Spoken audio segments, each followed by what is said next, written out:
ओम नमः शिवाय। शिवजी सदा सहाय। ओम नमः शिवाय। गुरुजी सदा सहाय। नशे से मुक्ति। बचपन में जालंधर जाने पर मैं सदा अपने ननिहाल में रहता था। परिवार के सदस्य गुरुजी के दर्शन के लिए जाते थे और एक ऐसे ही अवसर पर मैंने भी उनके साथ गुरुजी के दर्शन किए। उनके मंदिर में प्रवेश करते ही वहां पर तीव्र सुगंध थी, जैसे किसी ने पूरे कक्ष में कोई इत्र बिखेरा हुआ हो। हम सब बैठकर भक्तों को आते हुए और गुरुजी का आशीर्वाद लेते हुए देखते रहे। उसके पश्चात उन्होंने एक जल को अपनी माला से अभिमंत्रित किया और हमने बारी बारी से उस जल को ग्रहण किया।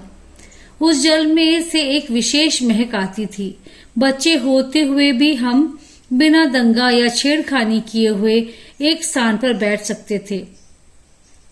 मेरे पिता एक ईश्वर के अतिरिक्त किसी को नहीं मानते थे। उन्होंने मेरी माँ को भी गुरुजी के पास जाने के लिए मना किया था, क्योंकि ये उन्हें पसंद नहीं था।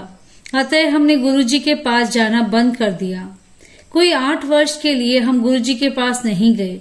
हमारे अन्य संबंधी उनके पास जाते रहे। गुरुजी उनको हमें उनके पास लाने के लिए कहते थे। फिर गुरुजी दिल्ली चले गए।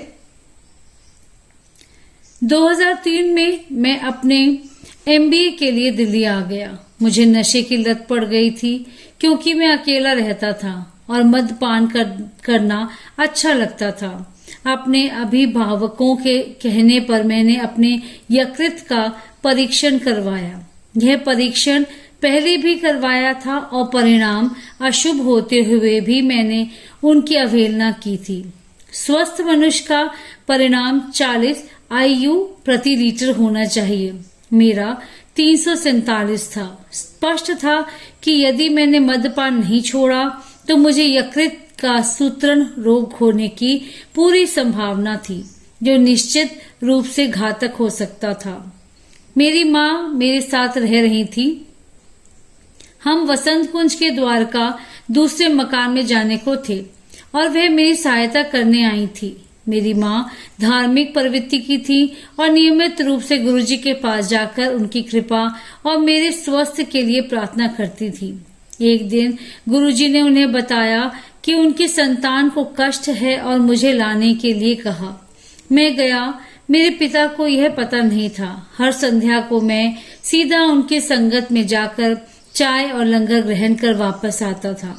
कुछ भक्त सत्संग सुनाते थे और कैसे गुरुजी ने उनके कष्ट दूर किए। वहां पर कई ऐसे अनुयायी थे जिनको हृदय रोग, कैंसर और धन के अभाव से मुक्ति प्राप्त हुई थी और वह प्रसन्न थे। गुरुजी ने माँ को 10 दिन तक लगातार आने के लिए कहा। मेरे लिए ताम्र लोटा भी मंगवाया, जिसे उन्होंने अभिमंत्रित किया और मैंने उसमें से जल पिया। उनके पास बैठे हुए मेरे मन में केवल उनके आशीर्वाद का विचार रहता था। इन्हीं दिनों मैंने एक अन्य चिकित्सक से भी परामर्श लिया। मेरे एक मित्र ने उसके बारे में बताया था।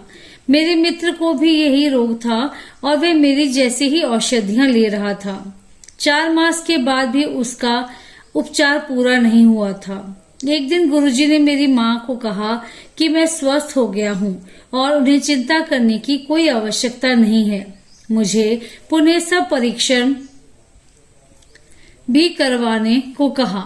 जब मेरे परीक्षण हुए तो परिणाम 40 IU प्रति लीटर आया, जो सामान्य था। मैं समझ नहीं पाया कि ये चमत्कार कैसे हुआ।